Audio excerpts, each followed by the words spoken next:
ये बेटा कैसा होगा? नॉर्मल। और ये बेटा कैसा होगा? हीमोफिलिक। वैसे ऐसे ही पूछ रहा हूं, एक्स और एक्स, वाई और वाई से क्रॉस कैसे होगा? ये तो कोई नया क्रॉस मैंने सुना है आज। अस्सलाम वालेकुम बच्चों, अगर आपने भी इसी तरीके से पढ़ना है, फ़न करना है क्लास के अंदर, तो कोई मुश्किल बात नहीं है। आपको डिस्क्रिप्शन के अंदर एक लिंक मिलेगा, एक फ़ोन नंबर मिलेगा। डिस्क्रिप्शन में जो लिंक है उस पर क्लिक करें, फ़ोन नंबर पर रब्ता करें और ये कोर्स परचेज़ करें। हैंड फ्री कान में लगाएं, मोबाइल को अपनी आंखों में के सामने रखें और एमडी कैट के सबसे इंपॉर्टेंट पोर्शन बायोलॉजी के लेटेस्ट लेक्चर जो है उन तक एक्सेस हासिल करें। मैं रोज़ाना की बुनियाद पे आपके लिए नए नए लेक्चर अपलोड कर रहा हूँ, तो देर ना करो, जल्दी जाओ और जाके अपने एमडी कैट का बायोलॉजी का पैकेज जो है वो हासिल कर लो, गेन कर लो। और प्रोमो कोड डॉक्टर आसिम 20 लगाना ना भूलना। हाँ, इससे पहले कि तुम किसी फीमेल से मिलने चले जाओ, इधर आ जाओ। ओके, तुम फजूल के तुमसे काम करवा लो हर वक्त। अच्छा बेटा, हम लोग वेरिएशन जेनेटिक्स वाले चैप्टर को डील कर रहे हैं और लास्ट टाइम जब आपकी मेरी डिस्कशन हो रही थी तो हम लोगों ने बात की थी मेंडल के सेकंड लॉ ऑफ इनहेरिटेंस की, जिसके लास्ट नाम था लॉ ऑफ इंडिपेंडेंट असॉर्टमेंट। आज मैं आपको जो रिमेनिंग 2 टॉपिक हमारी किताब में हैं, जो पीएमडीसी के सिलेबस में है, सॉरी किताब में तो और भी बहुत कुछ है, उनमें से एक है टॉपिक है जीन लिंकेज का। और हम देखेंगे कि अगर जीन लिंक्ड रहेंगी तो उसका नुकसान क्या होगा और उस नुकसान की भरपाई हम लोग कैसे करते हैं। और उसके बाद मैं आपसे बात करूंगा सेक्स लिंकेज की।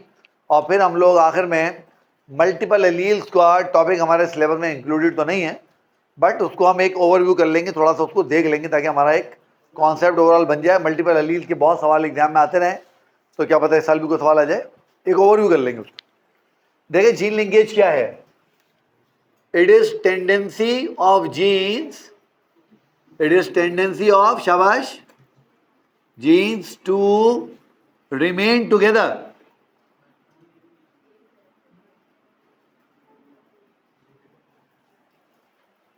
आसान लफ्जों में वो कहते हैं ना, simply put, it is tendency of a gene to remain together. वो सलाहियत किसी जीन की जब जीन एक दूसरे के साथ रहने की कोशिश करती हैं, इस टेंडेंसी को हम लोग बोलते हैं जीन लिंकेज। मैं आपको समझाता हूं, मिसाल के तौर पे मैं आपके सामने एक क्रोमोसोम बना लेता हूं। अब ये बात थोड़ी सी आपने ध्यान से समझनी है। जब मैं आपके सामने एक क्रोमोसोम बना लेता हूं तो इस क्रोमोसोम के ऊपर मुझे डिफरेंट जीन नजर आती हैं। फर्ज करें मैं यहाँ पर डिफरेंट जीन्स के आपके सामने निशान लगा देता हूं और फिर हम इनको जो है वो मैप कर लेंगे। अच्छा, जीन्स को क्रोमोसोम के ऊपर जो मैप किया जाता है वो एक होता है मैप यूनिट, उसको बोलते हैं सेंटिनोजिन। ठीक है, उसकी मेजरमेंट के अंदर जो है उसको नापा जाता है। चूंकि इसके किताब में जिक्र नहीं है इसलिए छोड़ देते हैं हम उसको। बस आप ये बात है में रखिए कि क्रोमोसोम के ऊपर जीन तो बहुत सारे होते हैं, बट हम यहाँ पर कुछ जीन बना रहे हैं ताकि हमारा कॉन्सेप्ट जो है वो क्लियर हो जाए। अब ये मैंने आपके क्रोमोसोम पे कुछ जीन बना ली है। फर्ज करें मैं इसको लेबल कर देता हूँ, ये जीन 1 है, ये 2 है, ये 3 है, ये 4 है, ये 5 है, ये 6 है, 7, 8, 9, 10, 11, 12, 13, 14, 15। फर्ज करें ये 15 जीन मैंने यहाँ मैप कर दी। आपको क्या लगता है इनमें से कौन सी जीन्स एक साथ रहेंगी और कौन सी एक साथ नहीं रहेंगी? मैंने यहाँ पे 15 जीन्स बनाई है, मैं इधर लिख देता हूँ 1, 2, 3, 4, 5, 6, 7, 8, 9 और फर्स्ट करो 10। आपको क्या लगता है इस क्रोमोसोम के ऊपर जो जीन है उनमें से कौन सी जीन आपके ख्याल में एक साथ रहेंगी? चलो मैं थोड़ा सा रिफ्रेश कर देता हूं। क्या 1 वाली का 4 वाली के साथ रहने का चांस है? हो सकता है, कम चांस है। क्या 1 वाली का 2 के साथ रहने का चांस है? ज्यादा चांस है। तो यहीं से एक बात समझ लो, जीन लिंकेज करवाने वाली चीज क्या होती है? क्रोमोसोम के ऊपर जीन्स की प्रॉक्सिमिटी। जितना क्रोमोसोम पे जीन्स एक दूसरे के नजदीक होंगी, जितनी एक दूसरे की प्रॉक्सिमिटी में होंगी, नजदीक होंगी, साथ होंगी, बराबर बराबर होंगी, उतना चांस होगा कि वो जीन आपस में लिंक हो जाएंगे। तो जीन्स जो लिंक करती हैं, तो genes links due to their proximity with other gene. तो जितना कोई जीन किसी दूसरी जीन के साथ होगी, जितना उसके नज़दीक होगी, उतना चांस ज़्यादा होगा कि वो उससे लिंक हुई होगी, उससे जुड़ी हुई होगी, उतना चांस ज़्यादा हो। ठीक हो गया। तो प्रॉक्सिमिटी इसमें बड़ा रोल प्ले करती है, ये बात आप लोग ध्यान में रखिएगा। तो जो जीन नज़दीक होंगी वो लिंक्ड होंगी, जो दूर होंगी वो लिंक्ड आमतौर पे नहीं होती हैं। तो हम यहाँ लिखते हैं कि genes that are nearer have more chances of linkage and vice versa। और जो दूर होंगे की चांसेस कम होंगे, सीधी बात है। अब मसला ये है कि जीन एक साथ अगर लिंक रहेंगी तो नुकसान क्या होगा? हाँ भाई, जीन अगर एक साथ लिंक रहेंगी तो नुकसान क्या होगा? वो इनहेरिट भी टुगेदर एक साथ ही होंगी ना। जब वो एक साथ जुड़ गई हैं तो वो कोशिश करेंगी कि हम एक सेल से दूसरे सेल में, पेरेंट से ऑफस्प्रिंग में एक साथ जाएं।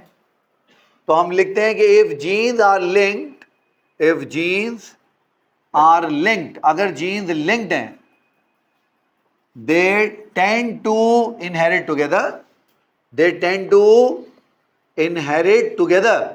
वो कोशिश करेंगी कि वो इनहेरिट भी एक साथ हों। और अगर जीन्स एक दूसरे के साथ लिंक रही, क्योंकि देखो ना, अब तुम ये बात समझो, अगर 1 2 के साथ लिंक है तो 2 3 के साथ भी तो लिंक है, 3 4 के साथ लिंक है, 4 5 के साथ लिंक है, 5 6 के साथ, and so on and so fourth. तो सारी जीन आपस में लिंक हो जाएंगी। और जब सारी जीन आपस में लिंक हो जाएंगी तो ये कोशिश करेंगी कि हम इनहेरिट भी एक साथ हों। और जब ये एक साथ इनहेरिट होंगी तो क्या होगा? क्या इससे नए कैरेक्टर पैदा होंगे? अगर हर बार एक जनरेशन से दूसरी जनरेशन तक जाते हुए यही सारी जीन एक साथ चली गई तो क्या इसमें कोई वेरिएशन आएगी?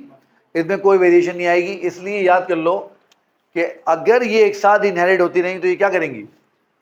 They will discourage gene variation. ये जीन वेरिएशन के प्रोसेस को डिस्करेज करेंगी।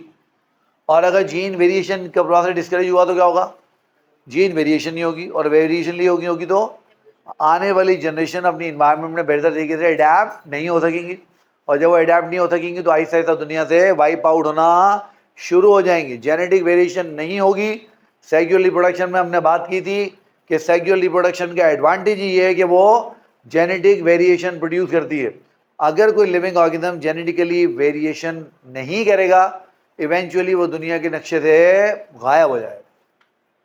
ये बात हुई थी ना हमारी जब हम सेक्सुअल रिप्रोडक्शन के एडवांटेजेस की बात कर रहे थे। तो ये डिस्करेज करेगा किसको? ये डिस्करेज करेगा जीन वेरिएशन को, और ये हम नहीं चाहते। तो मुझे बताओ, अगर जेनेटिक लिंकेज रही तो वो जो हमने मेंडल के सेकंड लॉ में देखा था, इंडिपेंडेंट असॉर्टमेंट हो रही थी और नए नए कैरेक्टर पैदा हो रहे थे, क्या वो कैरेक्टर पैदा होंगे?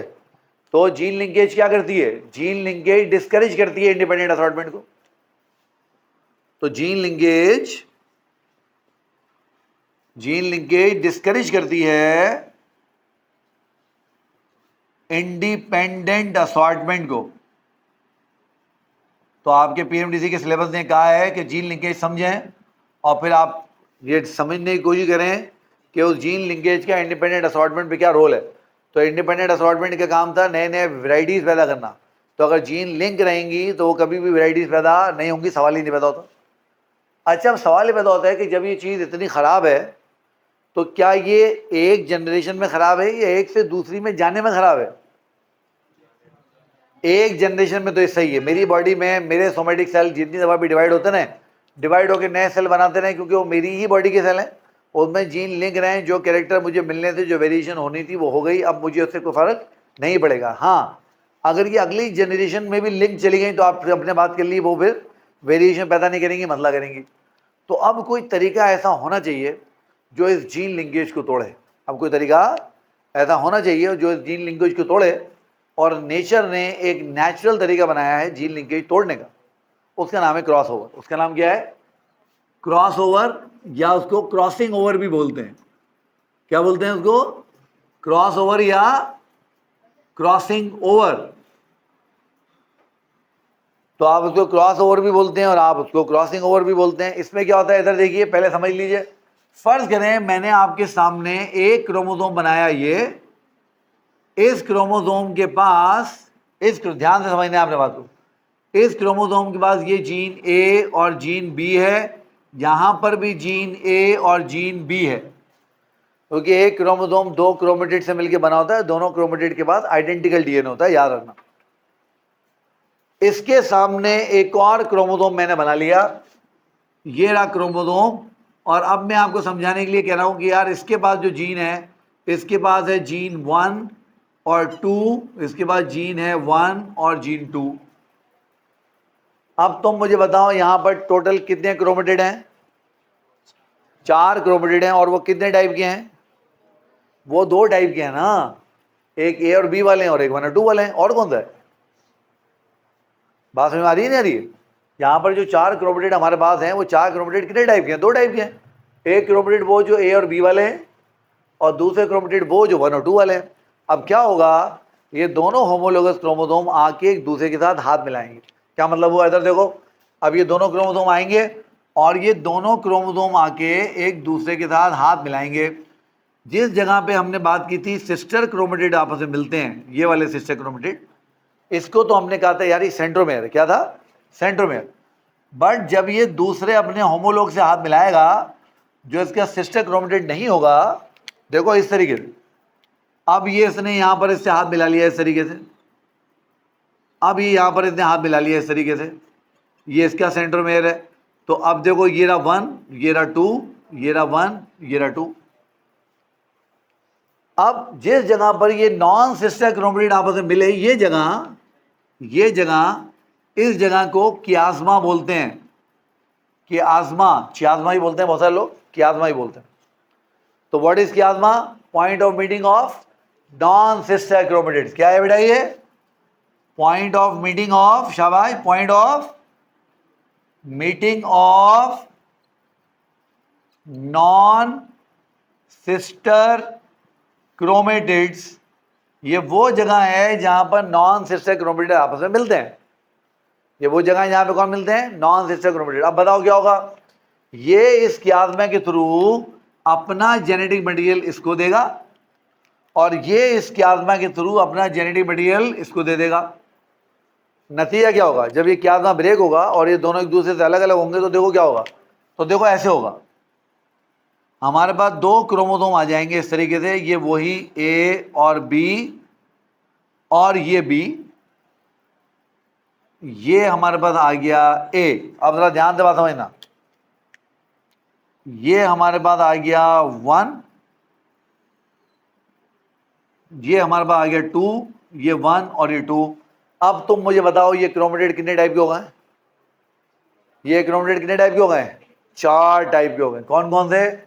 ए और बी अलग, 1 और 2 अलग, ये तो पेरेंट जैसी हैं। बट ये 1 और बी के कॉम्बिनेशन क्या पहले हमारे पास था? क्या ये ए और 2 का कॉम्बिनेशन पहले हमारे पास था? तो देखो क्रॉस ओवर ने क्या किया?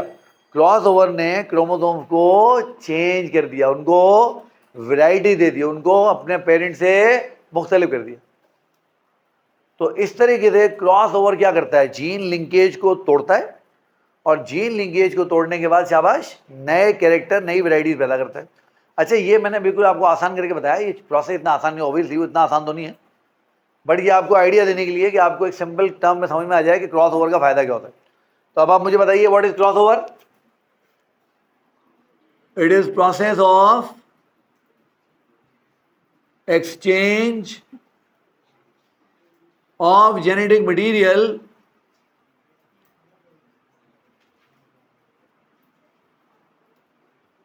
between homologous chromosomes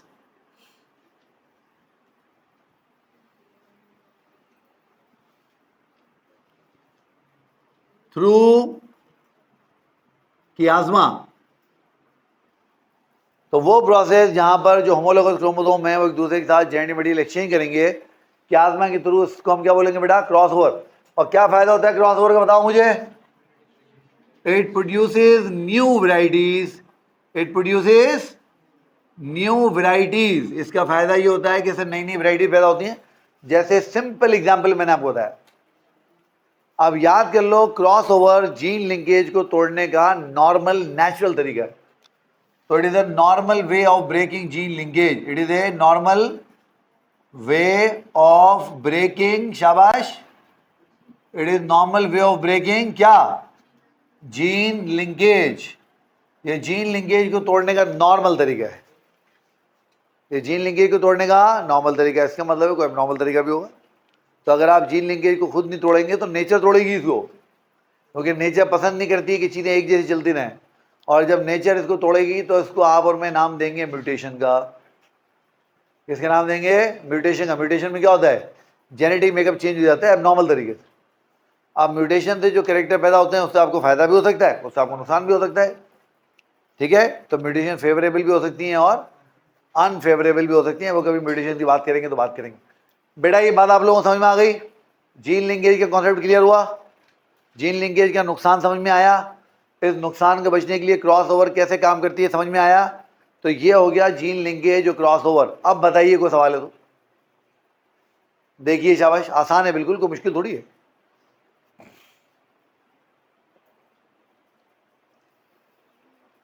तो जीन लिंकेज किस वजह से होगी, याद रखना, जीन की प्रॉक्सिमिटी की वजह से, जीन के बराबर बराबर खड़े होने की वजह से। जितना जीन एक दूसरे से दूर होंगी उतना लिंकेज का चांस कम होगा, जितना नज़दीक होंगी उतना चांस ज़्यादा होगा।